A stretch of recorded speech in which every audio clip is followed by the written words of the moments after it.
You say that they're only looking at one side of the equation here. What have they left out? Well, the way they make it possible, the way it's possible is to not look at any of what economists call the opportunity costs of that dollar. What's okay? that? Well, if you're going to spend $1 in the economy, if the government's going to spend $1, it doesn't materialize out of nowhere. They've got a tax to get it. And somebody else would have used that dollar for something else. Okay?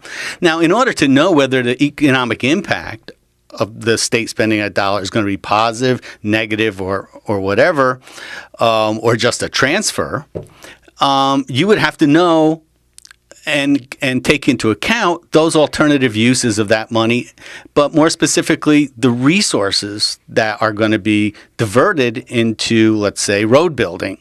So you would have to know how else those resources would have to be used. Well, they don't look at any of that. They pretend that essentially none of the resources that are going to get used in building roads, the concrete, the labor, the bulldozers, the capital, the land that has to be used, possibly through eminent domain, they assume that none of those resources will have alternative uses and that they'd be sitting idle.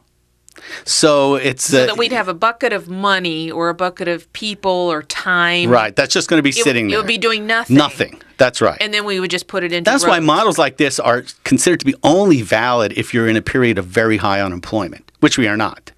And typically are not. I mean, we'll go through a short period with a recession, but typically we are fully employed. But they don't even acknowledge that.